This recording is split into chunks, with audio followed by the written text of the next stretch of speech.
Hello viewers, मैं major general Nilendra Kumar playlist इनसे मिलिए मैं बात कर रहा हूं केशव चतुर्वेदी से हमारी चैनल एक्स कॉन्सिलियम फाउंडेशन के लिए।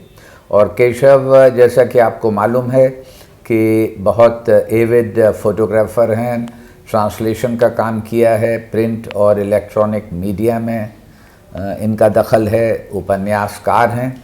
तो एक और जो इनमें विधा है उसके बारे में इस वीडियो में बात कर रहा हूँ, और वो है वॉइस ओवर की। तो इन्होंने ट्रांस वर्ल्ड इंटरनेशनल TWI के लिए और दूसरा और बिजनेस इंडिया टीवी के लिए वॉइस ओवर की दिशा में काफ़ी काम किया है। तो ये एक ऐसा स्पेशलाइजेशन है, फील्ड है जिस स्फीयर के बारे में ज़्यादा हम लोगों को जानकारी नहीं है। तो मेरी आपसे दरख्वास्त ये है कि वॉइस ओवर क्या है, इसका क्या महत्व है और इसमें क्या इन्वॉल्व है और क्या इसमें स्कोप है एज अ कैरियर, इसके बारे में कुछ बताएं। ओके, वॉइस ओवर असल में यह है कि आप अपनी आवाज़ का इस्तेमाल किस तरीके से कर सकते हैं। तो बहुत सी डॉक्यूमेंट्रीज़ बनती हैं, बहुत से कॉर्पोरेट फिल्म्स बनती हैं जिनमें कि आवाज़ देनी होती है। तो जनरली जब आप वॉइस ओवर उस डॉक्यूमेंट्री को या उस कॉर्पोरेट फिल्म को पीछे से जो आवाज़ देते हैं उसको वॉइस ओवर कहा जाता है। एक ज़माने में ये बहुत बड़ी इंडस्ट्री थी। धीरे धीरे ये इंडस्ट्री थोड़ी छोटी हुई, लेकिन हुआ क्या कि वही इंडस्ट्री के जो प्रोफेशनल्स थे वो बाद में वो रेडियो में RJ भी बन गए और अब पॉडकास्ट की दुनिया में वो लोग आ गए हैं। लेकिन डॉक्यूमेंट्रीज अभी भी बन रही हैं, कॉर्पोरेट फिल्म्स अभी भी बन रही हैं और लोग उसमें वॉइसिंग अपनी देते हैं। वॉइस ओवर एक बहुत ही, जिसको कहना चाहिए, बड़ी सधी हुई विधा है। और अगर आपको अपनी आवाज़ बहुत बढ़िया बनानी है या आवाज़ पे आपको अपने कंट्रोल करना है, उसको साधना है, तो ये एक बहुत अच्छा मीडियम है जिसमें कि आप मेहनत भी कर सकते हैं, आप अपनी आवाज़ की क्वालिटी को बेटर करेंगे और उसको आप अपने एक प्रोफेशन का भी रूप दे सकते हैं। ये है वॉइसिंग नटशेल में। तो इसका उपयोग कहाँ होता है आजकल? देखिए, वॉइस ओवर बेसिकली डॉक्यूमेंट्रीज़ में, कॉर्पोरेट फिल्म्स में और छोटे जो एड्स होते हैं उनमें, यहाँ पर इसका उपयोग है।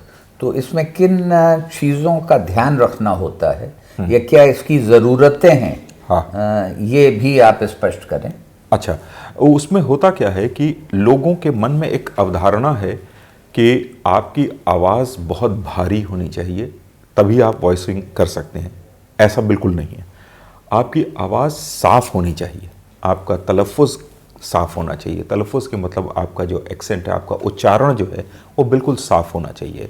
श और स कहाँ लगना है या कहाँ हिज्जे लगने हैं, कहाँ पे आपको ज बोलना है, कहाँ ज बोलना है, ये चीज़ आपको आनी चाहिए, पहली चीज़। दूसरी चीज़ ये है कि आप एक बार में जब माइक के सामने शुरू करते हैं तो कॉन्फिडेंस की कमी के कारण या ट्रेनिंग की कमी के कारण कई बार आप बहुत घबराहट में आपसे गलतियां होने लगती हैं। तो बार बार प्रैक्टिस करने से क्या होता है, फिर वो एक ईज़ आ जाती है कि आप 5 या 10 पेज बिना किसी रीटेक के पढ़ते चले जाते हैं। ये दो क्वालिटी अगर आपके अंदर है कि आप अपनी वॉइस का मॉड्यूलेशन कर सकते हैं, आपका उच्चारण साफ है और आप एक फ्लो में, हाँ, आप एक फ्लो में पढ़ सकते हैं।